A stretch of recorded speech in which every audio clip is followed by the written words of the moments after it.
de Deus, pode ficar em paz. Satanás não tem poder contra você, não tem. Não tem. Então, agora vai a instrução de como amarrar o diabo. Observa bem esse versículo que nós vamos ler aqui, ó. Verso 29. Depois dele falar chegada a voz do reino de Deus, verso 29, ele diz: como pode alguém entrar na casa do homem valente e furtar os seus bens, se primeiro não amarrar o valente, saqueando então a sua casa? Quem não é comigo é contra mim. Quem comigo não ajunta, espalha. Esse verso 29 é uma parábola. Pastor, o que é uma parábola? Tem crente que ele tem 5 anos de igreja, 10 anos de igreja, o pastor nunca ensinou o que é uma parábola. Não é? Eu sei disso. Eu sei disso. Parábola, para quem não sabe, está aqui para aprender, significa uma comparação. Ele narra uma certa história pequena e ele usa coisas da terra para explicar coisas do céu. Ele facilita o entendimento. Por isso ele fala parábolas. Então aqui, para poder nos explicar que, primeiro, antes de tomar alguma coisa do homem valente, tem que amarrar o homem valente. Amarrando o homem valente, você saqueia a sua casa. Agora vamos interpretar essa parábola. Quem é esse valente que ele está se referindo? Diabo. Exatamente. Então ele está dizendo, como pode o homem entrar na casa do homem valente, tomar os seus bens sem primeiro amarrar o valente? Então antes de tomar o que está na mão do diabo, tem que fazer o que com ele? Amarrá-lo. Porque se você entrar na casa do homem valente, pensa bem na parábola, você quer tomar os bens daquele homem, ele é um homem valente, aí você entra na casa lá e vai indo que nem um bobão, não procura amarrar o cara é valente, ele vai para cima de você, vai usar todas as armas que ele tem. Agora, se amarrar o valente, você toma conta de tudo, você pega tudo. E nisso ele está falando num assunto espiritual. Ele expulsou o demônio e disse: é chegada a voz do reino de Deus. Ou então, como é que pode o homem estar na casa do homem valente, roubar os seus bens sem primeiro amarrar o valente? Então essa aqui é a sua casa. Ele está se referindo ao diabo. E quais são esses bens que está na mão do valente, que representam o diabo? Quais são esses bens? As pessoas, almas, vidas, pessoas. Quem compreendeu isso? Amém. Você compreendeu? Pastor, mas como que eu vou amarrar o diabo, sendo que lá fora as pessoas fazem tudo o que ele quer? Eis o mistério da libertação. Entenda isso aqui. Tem pessoa que ela pensa, eu acho que o problema, pastor, é que o mal está lá na minha casa. É que o mal está lá na casa do fulano. Sabe por que o mal está na casa? Por que o mal fica na casa? Porque ele está na vida dela. Essa maneira. Viu? De quem é a casa? É dela. Para ele poder estar lá, ele tem que ganhar ela. Então, se ele está na vida dela, ele vai estar na onde? Vai estar na casa. Outro exemplo. Há casas que ficam amaldiçoadas, que você conhece por casas mal assombradas. Olha, todo mundo que morou aí, aconteceu isso. Existem casas que estão amaldiçoadas, ou seja, os demônios pegaram para eles e querem ficarem ali, porque deve ter lá algum bebê enterrado, deve ter lá alguma coisa enterrada para eles. Se eu chegar lá, aquela casa, para mim, não vai ser mal assombrada. Para mim, não. Eu posso dormir lá numa boa. Por que eu posso dormir lá numa boa? Porque eu estou bem. acontecer com você? Você verdadeiramente tem que estar bem, para que qualquer lugar que você for, nada mude, você continue bem. Se você aqui dentro está ruim, qualquer lugar para você vai ser ruim. Então, você não tem que vir para a igreja, olha essa verdade, você não tem que vir para a igreja para se sentir bem, para se sentir melhor. Ai, credo, pastor, nunca mais eu venho aqui. É verdade. Você tem que vir para a igreja não é para se sentir bem. Você tem que vir para a igreja para poder ficar bem, estar bem. Porque se você ficar bem só aqui, daqui a pouco vai acabar. E lá fora? Você vai para a tua casa, eu vou para a minha. Você vai para o seu trabalho, o outro vai para o dele. Como é que vai ficar lá fora? Hein? Você vai ficar com o peso nas costas? Vai ficar lá gemendo? Não, você tem que sair bem, para poder ficar bem em qualquer lugar que você estiver. Isso é para quem está no reino de Deus. Você vai estar bem em qualquer lugar. A luta vem, mas você vai estar bem em qualquer lugar. Então, se eu entrar numa casa mal assombrada, o que vai acontecer? Vamos supor que tem um monte de demônio na sala da casa. Geralmente é o primeiro cômodo que você entra. Eu vou entrar, a partir do momento que eu entrar, os demônios vão correr tudo lá para o quarto, lá para o fundo, aí, sabe? E se eu fizer uma oração, acabou. Isso não vai ficar, irmão. Porque entrou uma pessoa que tem o reino de quem? Deus. O reino de Deus é maior, não tem. E o reino de Deus, deixa eu dar uma explicação para você, como que o diabo vê uma pessoa que tem o reino de Deus. Ele fica com tanto medo dessas pessoas, mesmo elas sendo falhas, ele tem medo, porque ele bate o olho dele, o olhar de demônio dele, e ele vê dentro daquela mulher o próprio Deus, o Deus que ele tem medo. Ele vê dentro daquele homem o Espírito Santo, e ao lado daquele homem ou daquela mulher, ele vê anjos, doido para pegar ele, os anjos. Doido para dar uma bem dada na costela. Doidinho os anjos para pegar ele. Porque os anjos têm ordem de Deus para te proteger. Então o anjo ele não vai esperar o diabo rodear, não. Ele começa a balançar a cauda, os anjos de Deus, para você entender, ele é mais bravo do que as pessoas do norte. Se escolhe, já saca a espada. Não tem brincadeira, não tem moleza. É desse jeito, ele não tem moleza não. Ele saca da espada e vai para cima para te proteger. Isso é uma ordem que eles têm de Deus. Não é nós que, anjo, eu te ordeno que você vai me proteger. Não, é o próprio Deus. A Bíblia fala, o anjo do Senhor acampa-se ao redor daquele que o teme e os livra. O que é acampar? Morada provisória. O anjo desce do céu, aceitou Jesus, começou a andar com Jesus, o anjo vai descer do céu e vai estar do seu lado. Você vai pegar o ônibus, o anjo vai estar no ônibus. Você vai andar de bicicleta, o anjo vai voando atrás de você. Onde você for, ele vai. Você vai estar dormindo, ele vai ficar do lado da sua cama assim. Ele não dorme mesmo, não cansa. E ele é servo de Deus, ele vai ficar do seu lado. Onde você for, ele vai. A católica chama de o anjo da guarda, mas a Bíblia chama ele de um anjo do Senhor. Então, na batalha espiritual, quem tem o reino de Deus, o diabo não vê você só. Ele olha para você e vê você cheio de Deus, ele vê Deus dentro de você, o Espírito Santo. Ele vê o seu corpo em chamas, pegando fogo, porque Deus é fogo. Ele não vê você normal, não uma pessoa normal. Porque uma pessoa cheia do Espírito Santo, ela não é normal igual a outra. Ela é diferente. Ela tem um brilho, ela tem força, ela tem vigor, ela tem sabedoria, ela tem unção, ela tem autoridade, né? Ela tem a presença de Deus, os pensamentos é diferente. Sem contar os anjos. Então, aonde essa pessoa chega, chegou com a companhia de Deus. Então, quem está no reino de Deus, ele está andando com o Pai, com o Filho e com o Espírito Santo. É desse jeito.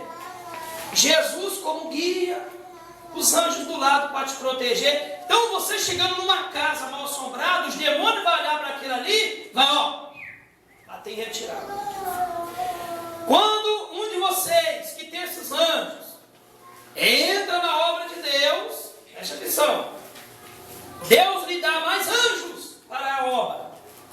Porque você vai precisar de mais ajuda, porque você vai lidar com pessoas que estão presas no diabo, os demônios.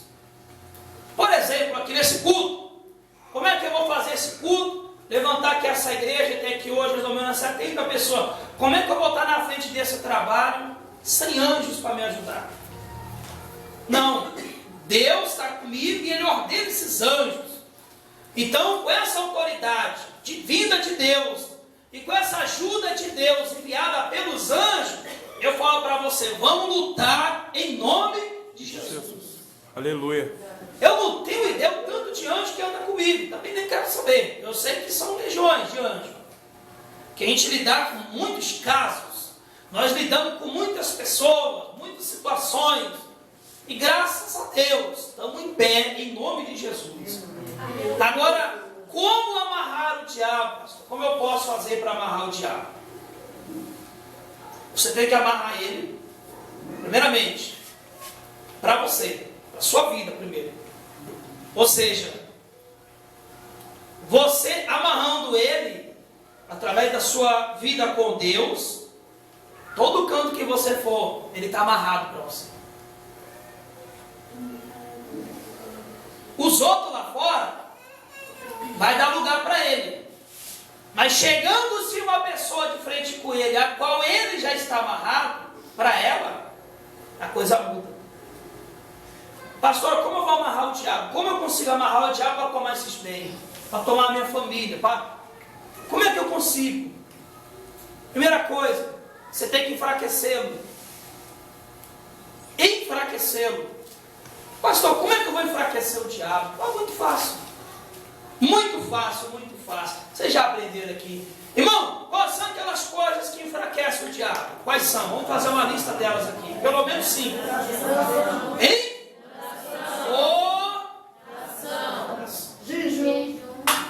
Oração enfraquece. Olha só, como amarrar ele? Agora, eu vou te perguntar, você está disposto a se dedicar todos os dias a fazer oração? Ah, se der, não é se der. É uma luta, nós estamos numa guerra. O maior está conosco. Então a gente vai para cima agora. Quando você se dispõe em oração, para você, o diabo vai ser fraco e amarrado. Para você. Aí quando você der uma ordem nele, saia da minha casa, saia da minha família, solte o que é meu, ele vai lhe obedecer. Você vai amarrá-lo, você vai afastar ele da sua família.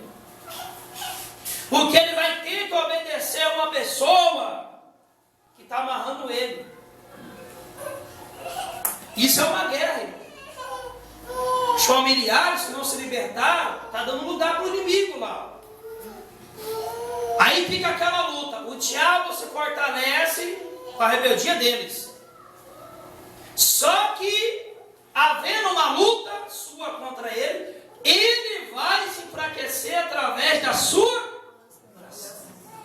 Isso é uma guerra. Guerra. É uma guerra. Essa maneira de... Eles vão dar lugar para o diabo vai se levantar. E nós, na oração, nós vamos orar para ele cair de novo em nome de Jesus. Glória a Deus. Vai chegar uma hora que você vai levantar a bandeira da vitória. E você não vai ver só seu filho na igreja, não. Você vai ver ele expulsar demônio em nome de Jesus. Aleluia. Viu? Você vai ver ele ler a Bíblia, pregar a palavra, evangelizar. Você vai ver ele ser um homem de Deus dentro da igreja, ganhar almas. Para isso que vamos lutar. Tem que lutar para isso. Então, oração amarra o diabo. Prática de jejum amarra o diabo. Então você vai ser aquela pessoa que o reino de Deus vai estar dentro de você. Toda vez que você virar para o diabo, ele vai ter que lhe obedecer. Quem está compreendendo? Você entendeu?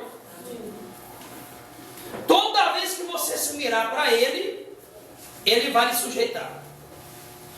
Porque você é uma pessoa que está enfraquecendo ele.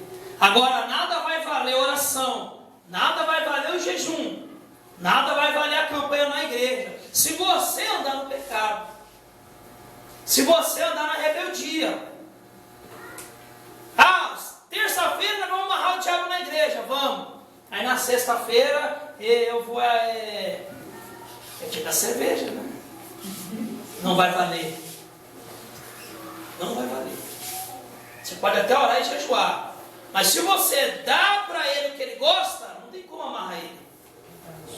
Então você vai começar a amarrá-lo praticando a santidade. Você vai amarrá-lo. Você vai começar a parar de mentir. Vai começar a ser pontual. Irmãos, eu vou falar uma coisa aqui. Eu preciso falar isso. Que é coisa que Deus me dá na madrugada. Eu preciso falar. Você sabe que tem pessoas que ela nunca chega no horário para nada. Para nada. Por que ela nunca chega no horário para nada? Porque ela sempre tem o quê? Uma desculpa. Chega tarde no trabalho.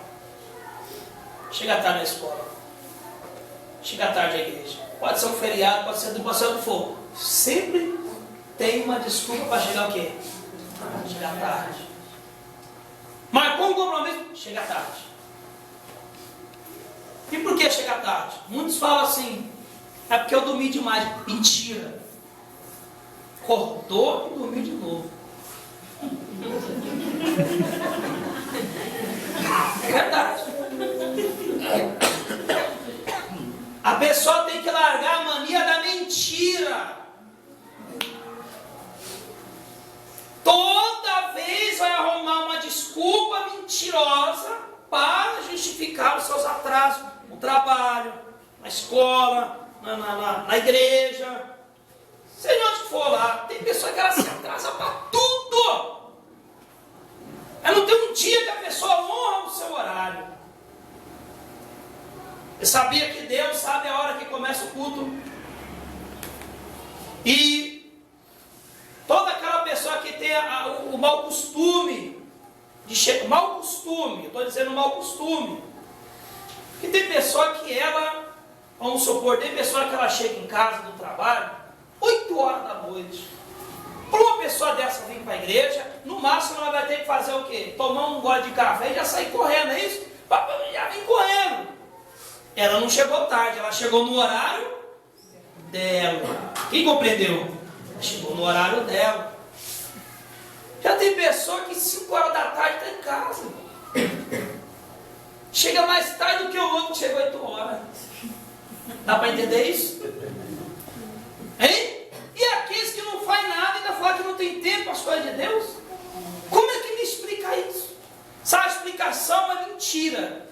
Espírito de mentira. E com as coisas de Deus, tem pessoa que ela perde a benção dela porque ela chegou tarde demais. Perde o começo da busca, da oração, perde os primeiros ensinos. Tem pessoa que ela é acostumada a ser relaxada. Costume. Tem gente que é assim, você fala assim para ele, ó irmãos, o culto é 7h30. E a pessoa está em casa. Dá tempo, ela vai chegar 8 horas. Ó irmãos, o culto é 8 horas. Vai chegar que hora? 8h30. Ó irmãos, agora é 8h30. Vai chegar que hora? Não, agora o culto é 9 horas. Vai chegar que hora? Se eu falar o culto é 10 horas, que hora que me chega? 10h30. Você entendeu o que é espírito isso daí? É espírito, vira espírito ruim, espírito imundo, mania de chegar, sabe, de ser relaxado com as coisas de Deus e muitas das vezes com o seu próprio trabalho, com o seu próprio trabalho, o seu emprego. Tem que honrar o que Deus está vendo, irmãos. A Bíblia fala, sejais fiéis em tudo, viu? Sejais fiéis em tudo. Nas coisas de Deus, aquele que fica jogando o tempo fora, ele perde as bênçãos, aquela bênção não volta mais. Cai bênção no início do culto, na hora da palavra e no término do culto. Há de cair mais bênção.